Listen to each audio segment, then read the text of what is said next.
For those reasons, it brings me great sadness that it has come to this. The decision that I have made for my wife and I to step back is not one I made lightly. The walls of Buckingham Palace have heard countless secrets, but none as shattering as this. "No one saw it coming," whispered a palace insider, their voice trembling with disbelief. What began as whispers in the corridors soon grew into a storm that would shake the monarchy to its core. It's bigger than Diana's explosive panorama interview, even more shocking than recent royal health revelations. "It's more than a scandal," said one observer. "It's a wound that may never heal." The royal family, once seen as unbreakable, now stands on the brink of collapse, and the nation can only watch in silence. The unseen cracks. The story of Prince Harry's withdrawal from royal life did not begin with Meghan.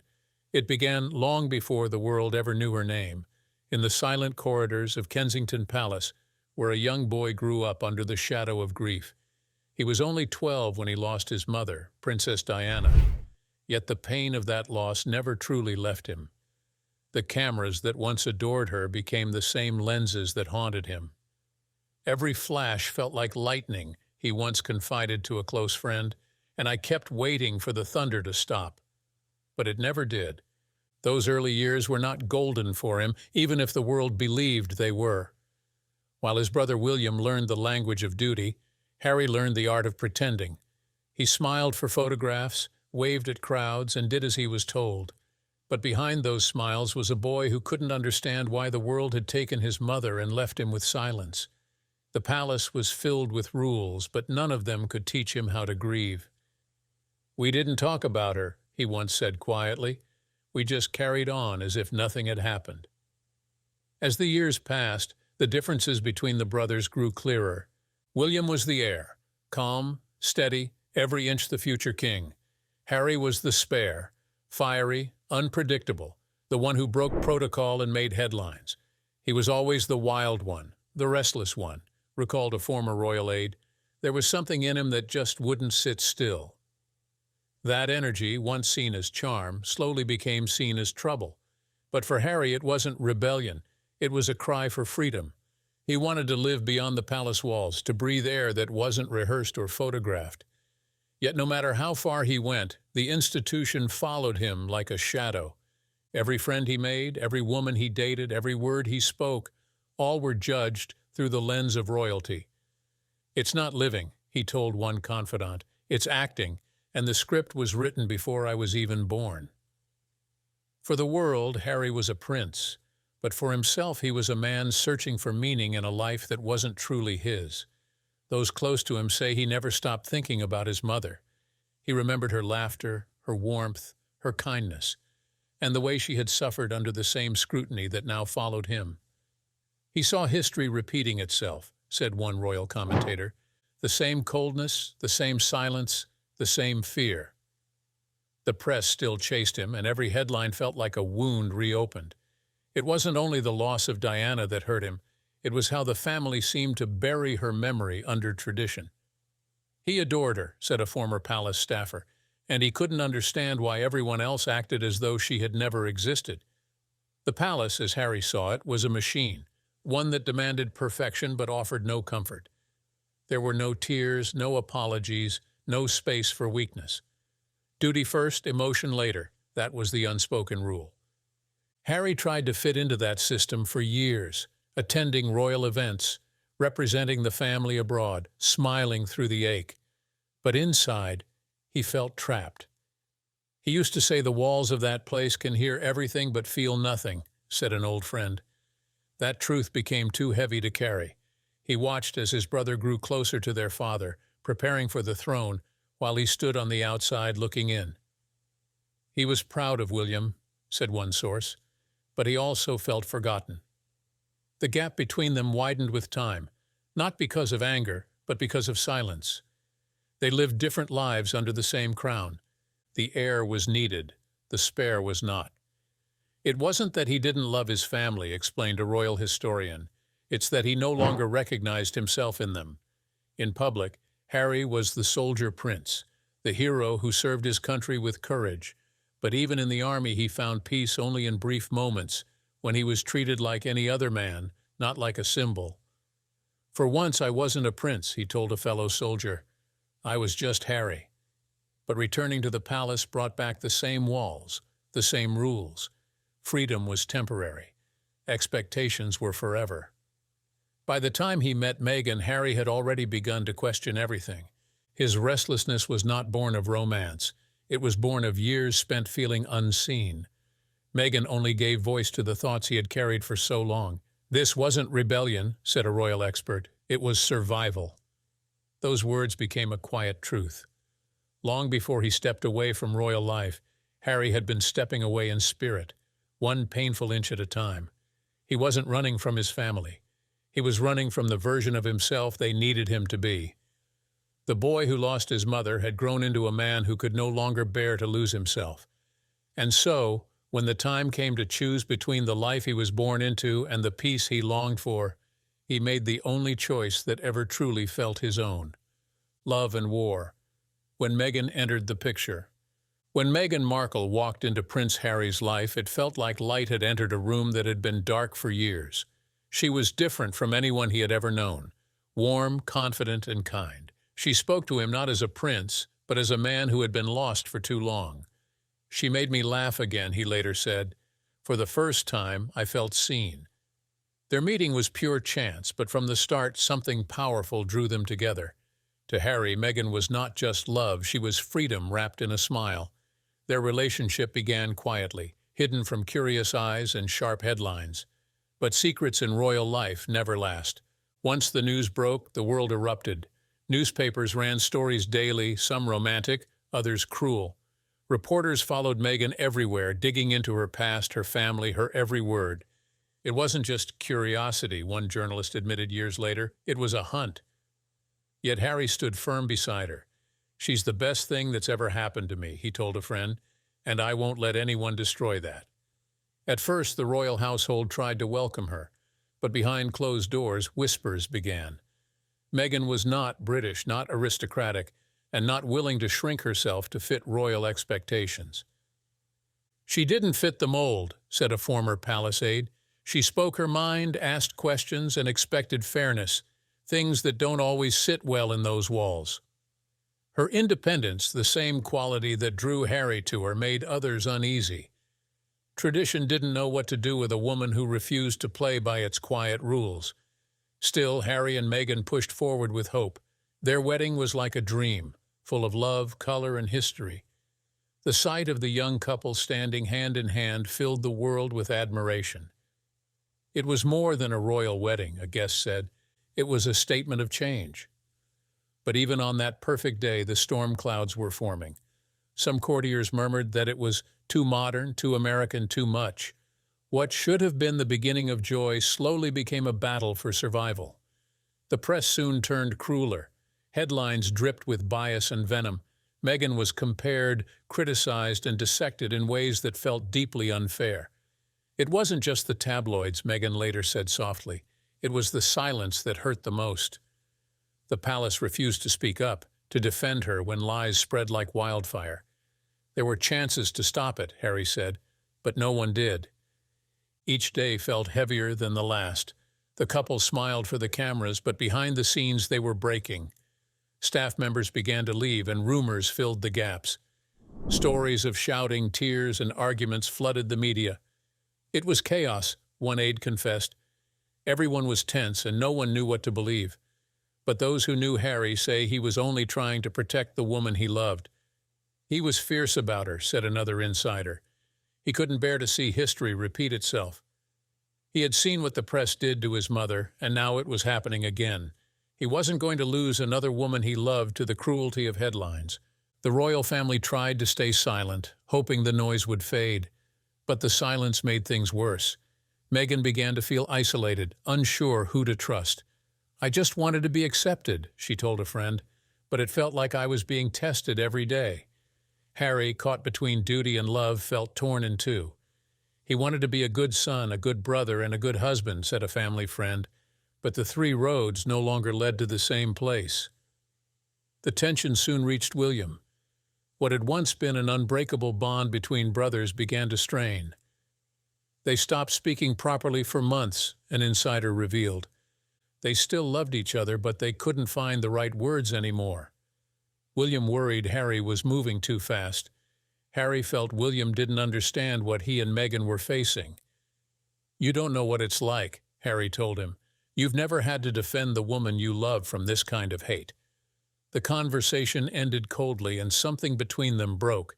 Catherine tried to bring peace, but the gap had already widened. "It was like watching two worlds drift apart," said a palace source. They were both hurting, but pride and pain kept them silent. Meghan could feel the change, too. She once told a friend, "I walked into that family hoping to belong, but I think I was never meant to." The fairy tale that began with love had turned into a quiet war. Love against loyalty, heart against tradition. Through it all, Harry stood firm beside her. "I won't let history repeat itself," he said more than once. "My mother suffered alone. Meghan won't." Those words became his shield, even as it pulled him further from his family. For him, Meghan was more than a wife. She was his chance to break the cycle of pain, to choose love over duty. But every choice came with a cost. "You can't fight the crown and expect to win," a royal advisor warned him. "Maybe not," Harry replied, "but I can fight for her." The couple's love remained strong, but the world around them grew colder. The palace wanted calm. The press wanted chaos.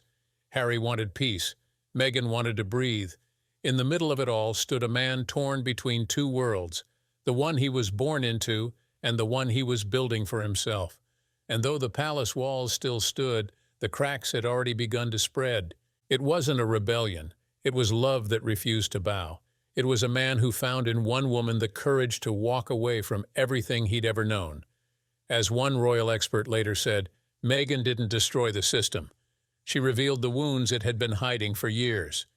And in that truth, love became both the weapon and the cost. The rift deepens, brother against brother. For most of their lives, Prince William and Prince Harry had been each other's shadow. Two boys who clung to one another after the world took their mother away. They had laughed together, fought together, and faced the cameras side by side. But now, behind the grand doors of Kensington Palace, the silence between them grew heavier by the day. What once felt like an unbreakable brotherhood had begun to crack under the weight of duty, pride, and hurt. "They were once inseparable," said a palace insider. "Now they barely make eye contact." It began slowly, like a whisper in the halls. William's quiet disapproval of Harry's choices turned into worry, and worry became frustration. He didn't understand his brother's anger or his sudden need to step away from everything they had been raised to protect. "This family is all we have," William said during one tense evening. But Harry saw things differently. "The family and the institution aren't the same," he replied. "You know that as well as I do." To William, those words sounded like betrayal. To Harry, they were the truth he had carried for years. Catherine tried to hold them together. She arranged dinners, suggested family outings, and urged them to talk. But the distance had already settled in like a shadow that refused to lift. "They love each other deeply," a friend of the family shared, "but love isn't enough when pain keeps getting in the way." When they did meet, their conversations were short and careful, each sentence chosen like a step across thin ice. The warmth that once came naturally was gone. Every smile looked practiced. Every photograph felt like an act. In public, the brothers tried to hide it. At events, they stood side by side, pretending all was well. The cameras captured their polite nods, their forced laughter. But those who watched closely saw the truth, the stiffness in their bodies, the silence between their words. "You could see it," said one royal watcher. "It wasn't just distance, it was heartbreak." Behind those polished appearances were two men who no longer knew how to reach each other. The real confrontation came late one evening, far from cameras or aides. The air between them was thick with years of unspoken words. "You've changed," William said quietly, his voice carrying both pain and disbelief. "Maybe I've finally found myself," Harry answered. The room fell silent. What was meant as a conversation became a wall. "You're turning your back on everything," William said again. "No," Harry replied firmly. "I'm turning my back on what's breaking me." It was a conversation that ended without resolution, leaving both men standing in the ruins of what used to be their bond. Catherine, watching from the sidelines, hoped time would heal the wound. She sent messages, tried to keep the children connected, and reminded them of how proud their mother would have been. But nothing seemed to bridge the gap. "They are both stubborn," said a close aide. "Both want to be heard, and neither wants to say sorry first." Harry felt misunderstood, while William felt abandoned. It was not anger that separated them, it was disappointment. The palace did what it always did. It stayed silent. Officials hoped the brothers' bond would quietly repair itself, but silence only deepened the divide. Insiders said Harry began to feel like an outsider in his own family. "He used to walk into a room and feel at home," one former staffer recalled.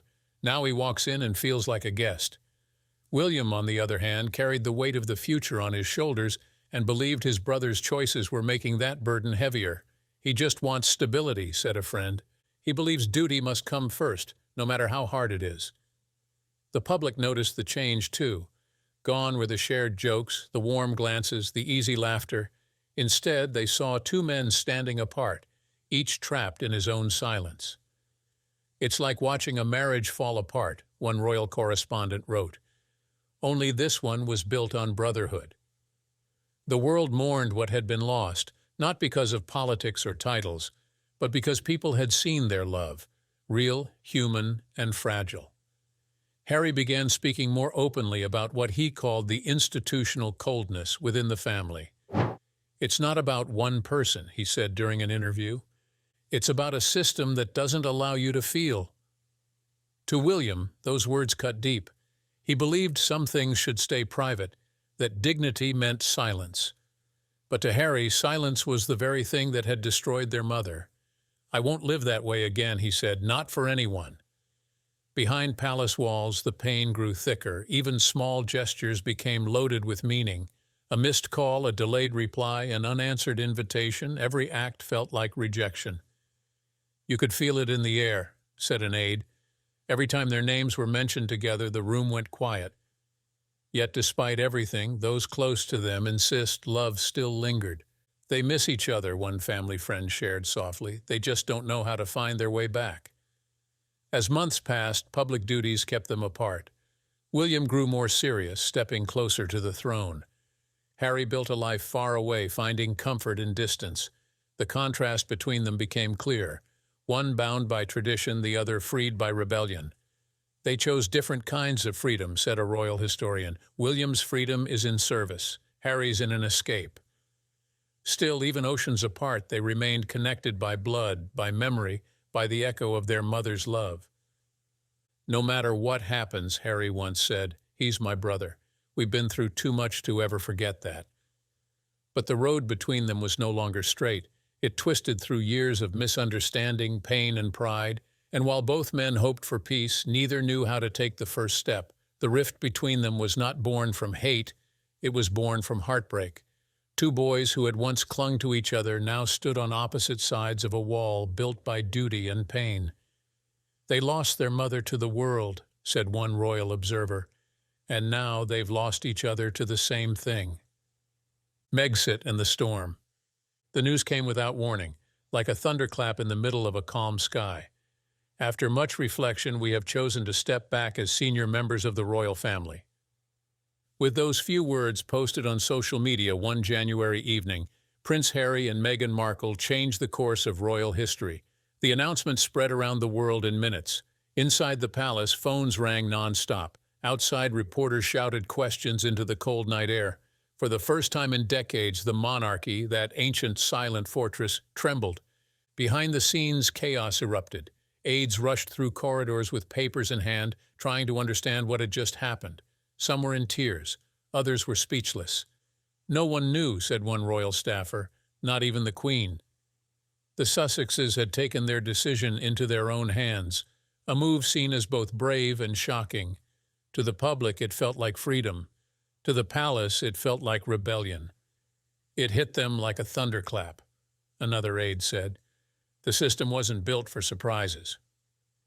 In Buckingham Palace, the Queen sat quietly at her desk, reading the statement again and again. She was heartbroken, but composed. Those close to her said it was one of the few times she looked truly shaken. She had given her whole life to duty, said a royal historian. To see her grandson walk away, it hurt in a way words couldn't explain. Prince Charles, on the other hand, was furious. After everything I've done, he reportedly said to a confidant, he didn't even tell me first. The weight of the decision pressed heavily on him, not just as a father, but as a future king whose family now stood divided. Prince William's reaction was quieter but no less emotional. I've put my arm around my brother all our lives, he confided to a friend, and now I can't do it anymore. Those who saw him that week described a man caught between love and anger. He couldn't understand why Harry had to make it public like that, one insider explained. He felt blindsided. The bond that had already been cracking now seemed broken beyond repair. In the following days, the palace scrambled to contain the storm. Emergency meetings were held late into the night. Lawyers, courtiers, and communications teams debated what to do next. For once, the royal family was not leading the story. It was chasing it. There was panic everywhere, said a senior aide. It felt like the walls were closing in. The press called it Megxit, but for those inside it was something deeper, a family crisis unlike any they had ever faced. Then came the meeting that would decide everything, the Sandringham Summit. The Queen called it herself. On a cold January afternoon, she gathered Prince Charles, Prince William, and Prince Harry at her country estate. The atmosphere was tense, the air heavy with words unsaid. It was the first time the Queen raised her voice in decades, said one palace source. She was firm, even angry, but beneath that she was hurt. The family sat around a wooden table that had seen generations of royal decisions, yet none as personal as this. Harry looked tired. His face showed the strain of months of pressure and pain. He looked broken but determined, recalled someone who was briefed on the meeting.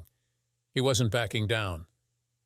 The Queen listened carefully, asking questions with quiet authority. Prince Charles pushed for structure, a formal exit, clear rules. William, meanwhile, sat in silence for much of it, his jaw tight. It was the hardest conversation of their lives, said a family friend. 4 people, 1 family, yet it felt like they were speaking from different worlds. By the end of the day, the decision was clear. Harry and Meghan would step back from royal duties. They would no longer use their HRH titles, and they would repay public funds spent on their home, Frogmore Cottage. The Queen wanted to protect the monarchy, said a royal commentator, but she also wanted to protect her grandson. In a rare public statement, she said, Harry, Meghan, and Archie will always be much-loved members of my family. Her words were graceful, but the pain behind them was unmistakable. Outside the palace walls, the world exploded with opinions. Some cheered for Harry and Meghan, calling them brave for breaking free from an outdated system. Others accused them of betrayal, saying they had abandoned duty for fame. The media frenzy was relentless. Every headline, every talk show, every social media post turned their decision into a global debate. It divided the country, said one observer. People were either with them or against them. There was no in-between. For Harry, the days that followed were bittersweet. He had finally broken free, yet he had never felt more lost. In a speech a few weeks later, his voice cracked as he spoke to a small crowd. It brings me great sadness that it has come to this, he said. The decision that I have made for my wife and I to step back is not one I made lightly. He paused, his eyes glistening. There was no other option. Those words hung in the air, heavy and final. In private, the Queen missed him deeply. She adored that boy, said a longtime courtier. He reminded her of Diana, fiery, emotional, different. But even her love couldn't stop the tides of change. Sometimes, she told a friend, we must let people find their own way, even if it breaks our hearts. Prince Charles kept his focus on duty, though the hurt lingered. William threw himself into work, hiding his pain behind royal composure. The family carried on, as they always had, but the atmosphere had changed forever. The monarchy, once seen as unshakable, suddenly appeared fragile. It was like watching a crack form in the crown itself, said one commentator. For generations, the royal family had weathered scandals and losses, but this felt different. This was not an outside attack. It was a fracture from within. The tell-all and the tears. The night the interview aired, the world seemed to stop breathing. Millions tuned in across oceans and time zones, waiting to hear what Prince Harry and Meghan Markle would say. It was not just another royal story. It was history unfolding in real time. The setting was simple: 2 chairs, 1 garden, and an air of calm that couldn't hide the storm beneath. When Oprah leaned forward and asked, "Were you silent or were you silenced?" Meghan's soft sigh carried years of pain. "The latter," she said quietly. "I just wanted them to tell the truth."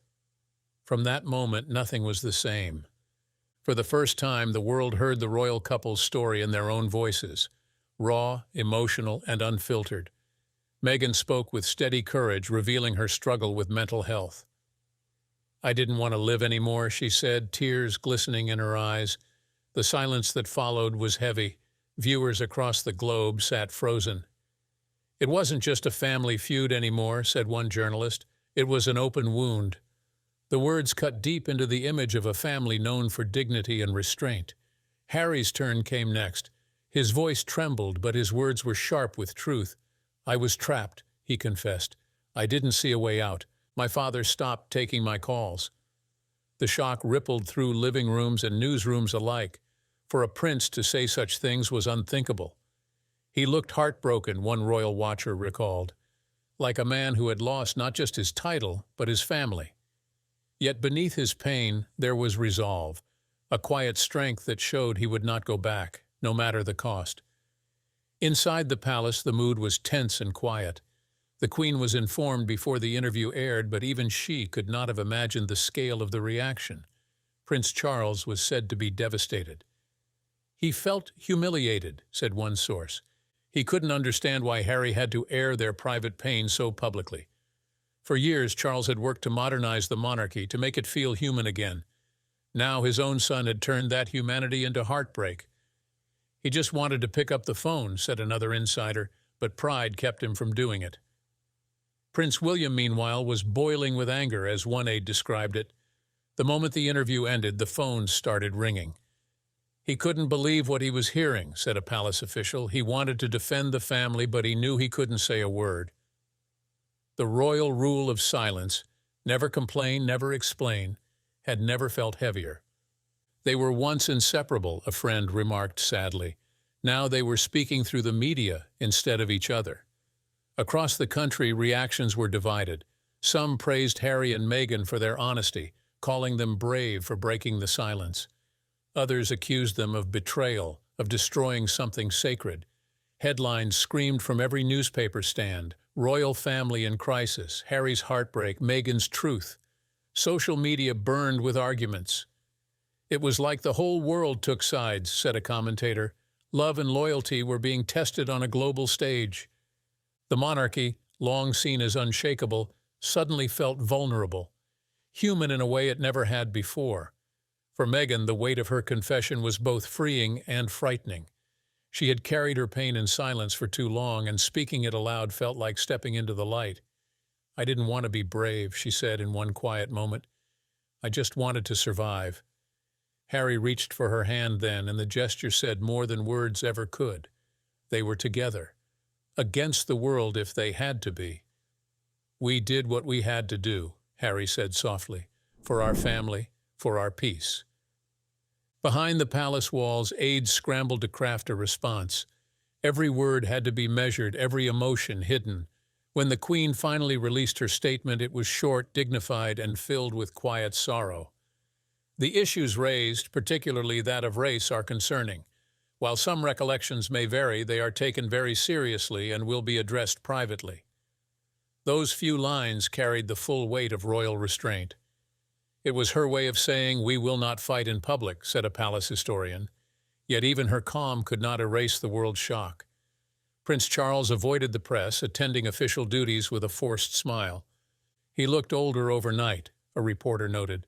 "You could see the pain in his eyes." William, too, kept his head high, but when asked by a journalist if the royal family was racist, he paused, his voice firm yet wounded. "We are very much not a racist family." It was a rare break from silence, one that showed just how deep the wound had gone. The brothers were now standing on opposite sides of a storm neither could control. In private, the Queen's heart ached for peace. "She loved Harry dearly," said a close friend, "but she knew he had chosen a path that could never be undone." For a monarch who had spent her life holding her family together under public glare, this was the hardest chapter yet. She told a confidant, "Sometimes love cannot protect you from disappointment." Her words echoed through the palace halls, the sound of acceptance wrapped in sorrow. For Harry and Meghan, the interview was a release, a final breaking of chains that had bound them for years. But it was also a farewell. The bridge back to the royal fold had burned. They didn't just step away, a royal expert said. They shut the door behind them. And yet in their faces there was peace, a kind of calm that comes only after surviving the storm. Harry's decision to leave forever. The world had already watched Harry and Meghan step away once, but this time it was final. After months of reflection and silence, the Duke of Sussex released a simple statement that shook the monarchy once more. "I will not be returning as a working member of the royal family," it read. There were no dramatic words, no accusations, just quiet finality. But those who knew the truth said it felt like a death in the family. When the message reached the palace, one aide revealed, you could feel the air change. Everyone knew there was no going back. Behind the closed doors of Clarence House, Prince Charles sat alone, reading his son's words over and over again. His hands trembled slightly as he placed the paper down beside a half-finished cup of tea. He could barely speak, a close friend later shared. He was heartbroken. For Charles, it wasn't just about duty. It was about a father losing a son to a world he no longer understood. "I gave him everything I could," he reportedly said, "but I couldn't give him peace." To those around him, he looked smaller that day, as if the weight of years had finally caught up with him. Prince William reacted differently. His face remained calm, his voice measured, but those close to him said his silence was colder than words could ever be. "He didn't shout, didn't cry. He just stopped talking about it altogether," said one aide. The brothers who once laughed together now lived continents apart, strangers in the same family. "It was the final cut," said a palace insider. The bond that had already frayed was now completely severed. To the public, William remained every inch the future king, poised, focused, dignified. But those who saw him behind the cameras said his eyes told a different story. At Windsor, the Queen received the news with her usual grace, but the sadness was clear. "She understood perhaps better than anyone," said a royal confidant, "but that didn't make it easier." In her long life, she had seen abdications, divorces, and scandals, yet this one carried a different kind of pain. He walked away not because he stopped loving them, she told a friend softly, but because loving them hurt too much.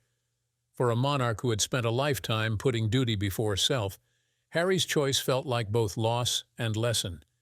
She wanted him to be happy, the insider added, but it broke her heart that happiness meant leaving. In their quiet California home, Harry and Meghan spoke often about what came next. "You've done enough fighting," Meghan told him one evening, her hand resting gently on his. "Now it's time to find peace beyond the palace walls." Harry nodded, though the words carried a heaviness he couldn't ignore. "I'll always love them," he whispered, "but I can't live that life anymore." To Meghan, the choice was about healing. For Harry, it was about survival. "He didn't leave for fame or freedom," said a friend close to the couple. "He left because staying was destroying him." When the announcement became public, the media erupted once again. Headlines blazed across front pages. "Prince Harry quits for good, no way back for the Duke." Reporters camped outside the palace gates, cameras flashing, analysts debating what it all meant. Questions filled the air. Would he lose his titles? What would happen to his royal patronages? Could the monarchy survive another blow? "It was madness all over again," said one journalist. "People wanted answers, but the truth was simple. He was gone." The British public split in two. Some praised Harry for his courage. "He's doing what Diana would have wanted," one woman told reporters. "He's choosing happiness over duty." Others were furious. "He's turned his back on his country," a man said angrily. We made him who he is, and this is how he repays us? The debate grew louder by the hour, echoing across newspapers, radio shows, and social media feeds. It was as if the whole nation was grieving and arguing at the same time, said a commentator. Half understood him, half resented him. Inside palace walls, things grew quieter. The Queen instructed her staff to remove Harry's name from official royal duties. It was done with respect, but also with finality. She did it herself, an aide said, and when it was over, she just sat there for a long while, looking out the window. Her heart ached, but she did not waver. Duty had guided her all her life, and it would guide her still. She never stopped loving him, said another source, but she knew love sometimes means letting go. Prince Charles found his solace in work, attending meetings with his usual calm but rarely smiling. Those close to him said he often paused before speaking, as though searching for words he'd lost. He wanted to reach out, said one friend, but didn't know how. William buried himself in royal responsibilities, determined not to let emotion show. Yet at night, when the world grew quiet, those who knew him best said he often stared at old photographs, two young brothers laughing, unaware of the storms that awaited them. For Harry, the final break brought both freedom and grief. He had won his peace, said a friend, but he had also lost a piece of himself. In interviews, he spoke with calm honesty. I love my family deeply, he said. That will never change, but I've chosen a different path, one where my wife and children come first. Those words carried no bitterness, only a quiet strength. It was clear he had made peace with his choice, even if the world hadn't. A kingdom without its prince. The air around Buckingham Palace felt different, heavy, uncertain, and filled with a kind of silence that words could not fix. The royal family, once a symbol of unity and grace, now struggled to stand tall after Prince Harry's final decision. It feels like the sun is set on something sacred, whispered a longtime palace aide. The crown's image had taken a blow. Diplomats hesitated, the press speculated, and the people, once proudly loyal, now questioned everything they thought they knew about their royal family. Trust had cracked, and no one knew how to mend it. Across Britain, emotions rippled through towns and cities. People left flowers and candles outside Kensington Palace, their messages simple yet powerful, for Diana's boy, the brave one. On talk shows, voices rose in fiery debates. He's doing what his mother never had the chance to do, said one caller, her tone trembling with emotion. Others saw it differently. He turned his back on tradition, another argued. You can't walk away from duty. The nation found itself divided, half standing with Harry and Meghan, the other half clinging to the royal image they'd always known. Inside the palace walls, the atmosphere was tense but controlled. King Charles buried himself in work, pushing forward with meetings, ceremonies, and reforms. The monarchy must endure, he told his advisers, his voice calm but eyes weary. Yet behind that steady tone was a father in pain. He misses Harry every day, a close friend revealed, but pride stops him from saying it. Prince William grew quieter, his smile shorter, his words more careful. He's not angry anymore, said an insider, just tired. Tired of the fight, tired of the distance. Catherine, meanwhile, carried the invisible weight of a peacekeeper. She managed public duties with grace, but those close to her saw the sadness she hid behind her soft smile. She worries about them all, one aide confided. She always has. Far away in California, Harry and Meghan built a world of their own, simple, quiet, and full of sunlight. They cooked together, raised their children, and began new projects meant to give them purpose beyond titles. It's freedom, Meghan once said softly, but it comes with a price. Harry often sat on the porch at night, staring at the stars, wondering if his mother would understand. We're happy, he told a friend, but sometimes the quiet makes me think of what I left behind. Their new life was filled with laughter, yet laced with a tender ache that never truly faded. One autumn morning, Harry made a private journey back to England. No cameras followed, no press knew. He drove alone to Althorpe, to the quiet island where his mother rested. The wind moved gently through the trees as he knelt beside her grave. I hope I made you proud, he whispered, his voice breaking in the still air. For a long moment he said nothing more. It was not a farewell. It was a promise. A promise to live honestly, even when honesty came with pain. He left the palace, said one royal observer, but he can never escape the bloodline. Those words echoed across newsrooms and living rooms alike, capturing the truth no one could deny. The royal family continued to wave from balconies, smile for cameras, and uphold tradition. Yet behind every ceremony there lingered a shadow, the absence of the son who had chosen love over duty. And though Harry had stepped away, a part of him still belonged to that ancient world, tied not by title, but by the memory of the mother who once taught him to follow his heart.